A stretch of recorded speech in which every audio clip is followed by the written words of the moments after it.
అనేటువంటి విషయాన్ని ఇక్కడ జ్ఞాపకం చేస్తా ఉన్నాడు. రెండవ వచనం చదివితే, వ్యర్థము వ్యర్థమని ప్రసంగి చెప్పుచున్నాడు, వ్యర్థము వ్యర్థము సమస్తము వ్యర్థమే, సూర్యుని క్రింద నరులు పడుచుండు పాటు అంతటి వలన వారికి కలుగుచున్న లాభమేమి, తరము వెంబడి తరము గతించిపోవచున్నది, భూమి ఒక్కటి ఎల్లప్పుడునో నిలుచును. తరము వెంబడి తరము, తరము వెంబడి తరము ఏమి చేయుచున్నది అంటే గతించిపోవచున్నది, అంతమైపోతా ఉన్నది. గమనించినట్లయితే మరి యేషేబు గారి యొక్క తల్లిదండ్రులు మరణించారు, వారి సతీమణి మరణించింది, మరలా ఈయన కూడా మరణించి భూమికి అప్పగించబడ్డాడు. అంటే తరములు అనేటువంటివి కూడా మరణాన్ని తప్పించుకోలేకపోతా ఉన్నారు. తరములన్నీ కూడా అంతమైపోతా ఉన్నాయి. ఆ అంతమైపోతున్నది మనిషి యొక్క జీవితమే తప్ప దేవుడు సృష్టించినటువంటి సృష్టి కాదు అనేటువంటి విషయాన్ని ప్రసంగి భక్తుడు చాలా స్పష్టంగా మాట్లాడుతూ ఉన్నాడు. ప్రియమైనటువంటి దేవుని బిడ్డలారా, ఈ యొక్క జీవితంలో ఎంతకాలం జీవించినా కానీ ఈ జీవితం అనేటువంటిది వ్యర్థమే. అందుకని 2వ అధ్యాయం 16వ వచనం అంటున్నాడు కదా, బుద్ధిహీనులను గూర్చినట్లుగాని జ్ఞానులను గూర్చి జ్ఞాపకము ఎన్నటికి ఉండబోదు, రాబో దినములలో వారందరూ మరువబడిన వారయ్యిందురు, జ్ఞానులు మృతినందు విధమట్టిదో, బుద్ధిహీనులు మృతినందు విధమునో అట్టిదే. ఇద్దరికి కూడా మరణం ఒకటే. జ్ఞానులైనటువంటి వారికి మరణం ఒకటే, జ్ఞానము లేనటువంటి వారికి కూడా మరణం ఒకటే. మరణించిన తర్వాత వారికి ఏది కూడా గుర్తుండదు అనేటువంటి విషయాన్ని ప్రసంగి గ్రంథకర్త చాలా స్పష్టంగా మాట్లాడుతూ, ఈ లోకంలో సమస్తము వ్యర్థమేనాయన, ఈ లోకంలో జీవి పడేటువంటి ప్రయాస వ్యర్థమేనాయన, అయితే ఆ ప్రయాస దేవుని కొరకు పడితే దానికంటూ కొంత విలువ ఉంటుందనేటువంటి విషయాన్ని ఈరోజు మనకు జ్ఞాపకం చేస్తూ ఉన్నాడు. ప్రియమైనటువంటి దేవుని బిడ్డలారా, అయితే తయారు చేయబడినటువంటి ఈ మానవుడు, దేవుని చేత సృష్టించబడినటువంటి ఈ మానవుడు మరల ఎక్కడికి పోతా ఉన్నాడు? మరణమైన తరువాత సమస్తము వ్యర్థమే అని చెబుతా ఉన్నాడు. తరములు గతించిపోతా ఉన్నాయని చెబుతా ఉన్నాడు. తరములు గతించిపోయిన తర్వాత ఈ మానవుని దేహము ఎక్కడికి పోతా ఉన్నది అనేటువంటి విషయాన్ని కూడా ప్రసంగి గ్రంథకర్త చాలా స్పష్టంగా మాట్లాడాడు. ప్రసంగి గ్రంథము 3వ అధ్యాయము 20వ వచనంలో మాట్లాడుతూ ఉన్నాడు కదా, సమస్తమును ఒక్క స్థలమునకే పోవును, సమస్తము మంటిలో నుండి పుట్టెను, సమస్తము మంటికే తిరిగిపోవును, నరుల ఆత్మ పరమునకు ఎక్కిపోవునో లేదా మృగముల ప్రాణము భూమికి దిగిపోవునో లేదో ఎవరికి కూడా తెలియదు. ఒక జీవి అయినను, ఒక ప్రాణి అయినను, జంతువైనను, మనిషి అయినను మరణించిన తర్వాత అందరూ పోవలసినది ఒకటే, అది భూమి. అందరూ కూడా మరలా భూమికి అప్పగించబడేటువంటి వారిగా ఉన్నాం. ఎందుకంటే మనము మంటి నుండి తీయబడిన వారము కనుక మరలా మంటికి మనము చేరేటువంటి వారిగా ఉన్నామనేటువంటి విషయాన్ని ఇక్కడ జ్ఞాపకం చేస్తా ఉన్నాడు. మంటి నుండి వచ్చినటువంటి వారము మరలా మంటికే పోతాం.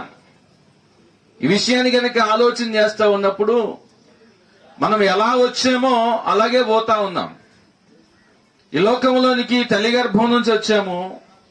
తల్లి గర్భం నుంచి వచ్చినటువంటి మనము పొడమి తల్లి అయినటువంటి భూమి ఒడికి మరలా మనము చేరేటువంటి వారిగా ఉంటా ఉన్నామనేటువంటి విషయాన్ని జ్ఞాపకం చేస్తా ఉన్నాను. ఇది సత్యము.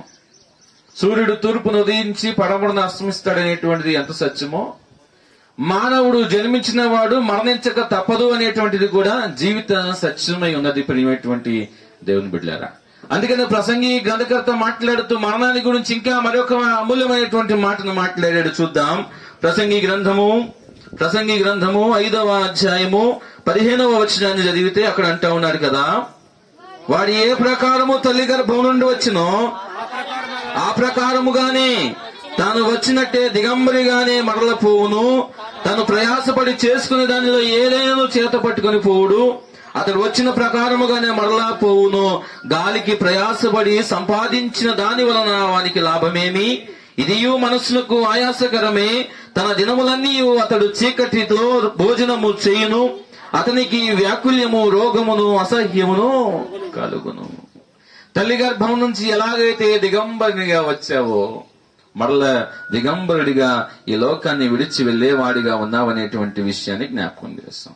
ఇది తెలియక, ఈ విషయాన్ని గుర్తుంచుకోక మానవుడు అనేటువంటి వాడు దేనికోసం ప్రయాసపడతాడంటే ఈ లోకంలో ఉన్నటువంటి వాటన్నిటి కోసం ప్రయాసపడతా ఉంటాడు. అయితే ఒక భక్తుడు ఈ రీతిగా రాస్తా ఉన్నాడు కదా, 3 నాళ్ళ ముచ్చటి కోసం ఈ మనిషి పడే తపన చూడు. నీ జీవితం కూడా అలాంటిదే. ఈ లోకంలో ఉన్నంతకాలం అందంగానే కనపడతా ఉంటుంది, దేనికోసమో ప్రయాస పడతాం. కానీ ఏమంటున్నాడో తెలుసు, ఇక్కడ కళ్ళలైన కలలు మానుకుని ఎల్లవేళ ప్రభుని వేడుకునే వాడిగా ఉండండి అయ్యా. ఈ లోక ప్రయాసలన్నిటినీ మానుకునేటువంటి వారిగా ఉండండి అయ్యా అనేటువంటి విషయాన్ని జ్ఞాపకం చేస్తూ ఉన్నాడు ప్రియమైనటువంటి దేవుని బిడ్డలారా. అందుకనే పరిశుద్ధ గ్రంథంలో మరణించిన వారి గురించి చాలా స్పష్టంగా రాయబడింది. ఏమనంటే 6వ అధ్యాయంలో మాట్లాడుతూ ఉన్నాడు ప్రసంగి గ్రంథకర్త, అయ్యా ఈ లోకంలో నువ్వు ఎవరింటికి వెళ్ళినా వెళ్ళకపోయినా గాని వీరి దగ్గర మాత్రం తప్పకుండా వెళ్ళాలి. చూడండి, ప్రసంగి గ్రంథము 7వ అధ్యాయము, ప్రసంగి గ్రంథము 7వ అధ్యాయము 1వ వచనంలో అంటున్నాడు కదా, సుగంధ తైలము కంటే మంచి పేరు మేలు, ఒకని జన్మదినము కంటే మరణదినమే మేలు, విందు జరుగుచున్న ఇంటికి పోవుట కంటే ప్రలాపించున్న వారి ఇంటికి పోవుట మేలు. ఏలయనగా మరణము అందరికీ వచ్చును గనుక బ్రతుకువారు దానిని మనస్సున. ఎందుకు వచ్చాం మనం అంటే చనిపోయిన వారి గురించి జ్ఞాపకం చేసుకోవడానికి కాదు, వాళ్ళు ఎటు వెళ్ళిపోయారు. అయితే మరణం అందరికీ వచ్చింది, నీకు నాకు వచ్చింది కనుక దానిని గూర్చి ఏం చేయమంటే తెలుసా, జ్ఞాపకం చేసుకో. దానిని గురించి జ్ఞాపకం చేసుకో. ఎల్లకాలం ఈ లోకంలో జీవిస్తానంటే కుదరదు. ఎల్లకాలం ఎక్కడే ఉంటానయ్యా, యవనుడుగానే ఉంటానయ్యా, బాలుడిగానే ఉంటానంటే కుదరదు. ఎందుకంటే మన జీవించే జీవితంలోనే దశలు మారుతూ ఉంటాయి. బాల్య దశ, యవన దశ, కౌమార దశ, వృద్ధాప్య దశ. అలాగే మానవుని జీవితము కూడా వృద్ధాప్య దశ తరువాత కానివ్వండి, బాల్య దశలో కానివ్వండి, యవన దశలో కానివ్వండి, కౌమార దశలో కానివ్వండి, చేరగలిగేటువంటిది ఒకటే, అదే మరణం. చిన్న పెద్ద అనేటువంటి తేడా లేదు, ధనికుడు దరిద్రుడు అనేటువంటి తేడా లేదు, యేసును విశ్వసించిన వారా లేదా అన్ని జనులు అనేటువంటి తేడా లేదు, తారతమ్యము లేదు. అందరికీ మరణము సంప్రాప్తిస్తుంది. కనుక ఆ మరణాన్ని గురించి జ్ఞాపకం చేసుకోనండి. మరణించిన వారు మన మధ్యలో లేరు, కానీ మనము కూడా మరణించే వారిగా ఉన్నాము. కనుక అటువంటి వారి ఇంటికి వెళ్ళి, మరణించిన వారి ఇంటికి వెళ్ళి, ప్రలాపించే వారి ఇంటికి వెళ్ళి వారి కొరకు మీరు కూడా ప్రలాపించండి అనేటువంటి విషయాన్ని ఇక్కడ జ్ఞాపకం చేస్తా ఉన్నాడు ప్రియమైనటువంటి దేవుని బిడ్డలారా. మంచి పేరు అనేటువంటిది కలిగి ఉన్న వారుగా ఉండాలనేటువంటి విషయాన్ని కూడా ఇక్కడ జ్ఞాపకం చేస్తా ఉన్నాడు. విందు జరుగుట ఇంటికి పోవుట కంటేను ప్రలాపించుతున్న వారి ఇంటికి పోవుట మేలు. ఎందుకంటే పోయిన తర్వాత అక్కడ ఉన్న వారిని చూసి ఏం జ్ఞాపకం చేసుకోవాలంటే, మనం కూడా ఏదో ఒక రోజు ఇట్లాగే ఫోటో పెట్టి ముందు అగరబత్తీలు పెట్టి దాని ముందు పూలు పెడతారు. మనం కూడా ఇది సత్యం. ఎందుకంటే మరణించిన వారిని జ్ఞాపకం చేసుకుంటే ఆశీర్వాదకరమని చెప్తా ఉన్నాడు, కానీ మరణించిన వారిని జ్ఞాపకం చేసుకోవడం కాదు. కీర్తనాకారుడు మోషే గ్రంథకర్త ఏమంటున్నాడంటే, మరణించిన వాడిని జ్ఞాపకం చేసుకోవడం కాదయ్యా, నా మరణ దినాలు ఇంకెన్ని ఉన్నాయో, ఎంతకాలము నేను ఈ లోకంలో జీవించగలను, ఆ దినాలను లెక్కించగలిగేటువంటి జ్ఞానము నాకు దయచేయమని మోషే భక్తుడు 90వ కీర్తనలో 12వ చరణంలో మాట్లాడు. మా దినమును లెక్కించుట మాకు నేర్పుము అంటే నేను ఇంకెంతకాలం బతుకుతానో, ఆ బ్రతికే దినాలను నాకు ఎలాగ లెక్కించాలనేటువంటి విధానం నేర్పాయి. ఎందుకంటే నేను కూడా ఈ లోకంలో ప్రయాణికుడును, యాత్రికుడును, మరణించవలసిన వాడిని. కనుక ఆ మరణించే లోపే నేను కలిగి ఉండేటువంటి భాగ్యం నాకు దయచేయమని మోషే భక్తుడు మాట్లాడుతా ఉన్నాను. గమనించండి ప్రియమైనటువంటి దేవుని బిడ్డలారా, ఈ లోకంలో అందరికీ ఒకటే గతి సంభవిస్తా ఉన్నది. అందరూ కూడా ఒకే మార్గంలో పోతా ఉన్నారు. అదే మాట్లాడుతున్నాడు ప్రసంగి గ్రంథకర్త 8వ ప్రసంగి గ్రంథము 9వ అధ్యాయము 3వ వచనం అంటున్నాడు కదా, అందరికీ ఒకటే గతి సంభవించును, సూర్యుని క్రింద జరుగుతున్న వాటన్నిటిలో ఇది బహు దుఃఖకరము, మరియు నరుల హృదయము చెడుతనముతో నిండి ఉన్నది. వారు బ్రతుకు కాలమంతయు వారు హృదయమందు వెరితనముడు, తరువాత వారు మృతుల యొద్దకు పోవుదురు, ఇదిను దుఃఖకరమే. జీవించినంత కాలం మానవుని జీవితంలో ఏముండదంట? ఏమండి, జీవించినంతకాలం మానవుని జీవితం ఎలాంటిదో తెలుసా? నరుని హృదయము చెడుతనముతో నిండి ఉంది. వారు బ్రతికినంత కాలము వారి హృదయంలో వెరితనము ఉంటున్నది. అయితే మరణించిన తర్వాత పోవలసిన మార్గం ఒకటే నాయనా, మరణించిన తరువాత వారు మృతుల యొద్దకు పోబడుతా ఉన్నారు. అదే రీతిగా ప్రియమైనటువంటి వాళ్ళారా, మరి యోసేపు గారు కూడా మరణించి తన పితరుల యొద్దకు వెళ్ళబడి ఉన్నాడు. మరణించినటువంటి వాని దేహము సమాధిలో ఉన్నది, ఆత్మ దేవుని దగ్గర ఉన్నది. ఈ ఆత్మ గాఢ నిద్రలో ఉన్నది. ఆత్మకి ఏమీ తెలియదు. ఇక్కడ ఫోటో పెట్టామా, ప్రార్థన పెట్టామా, భోజనం పెట్టామా అనేటువంటి విషయం కూడా తెలియదు. తన రాజ్యంతో పాటు వచ్చినప్పుడు మనం ఆయన గుర్తుపడటానికి కూడా ఏమీ వారికి గుర్తుండదు. ఎందుకంటే తాను చిన్న పిల్లవాని యొక్క మనస్తత్వాన్ని కలిగి ఉంటాడు. ఎందుకంటే ఎలాగైతే ఈ లోకానికి వచ్చాడు అలాగే పోయాడు కనుక, అలాగ పోయినటువంటి వాడి లోక విషయాలన్నిటినీ కూడా మర్చిపోయి దేవునితో ఆనందించగలిగేటువంటి సమయంలో వారు ఉంటారనేటువంటి విషయాన్ని జ్ఞాపకం చేస్తూ ఉన్నాను ప్రియమైనటువంటి దేవుని బిడ్డలారా. అందుకని మరణానికి వయసుతో సంబంధం లేదు.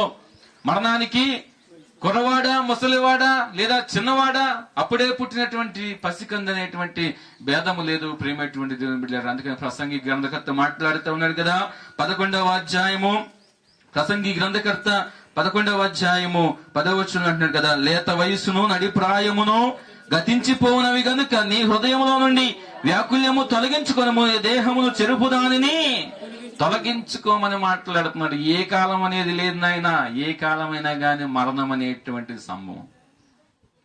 గమనించండి, నేడు దినాలు కూడా అలాగే ఉన్నాయి. బయటికి వెళ్ళినటువంటి వ్యక్తులు క్షేమంగా తిరిగి ఇంటికి వస్తారనేటువంటి నమ్మకం లేదు.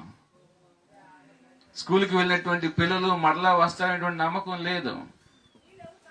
ఇవాళ న్యూస్ లో చూస్తే ఒక పిల్లవాడు ఆడుకుంటా ఇంటికి చుట్టాలు వచ్చారని చెప్పి కార్లకి ఎక్కి కూర్చున్నాడంట. కారు లాక్ అయిపోయింది.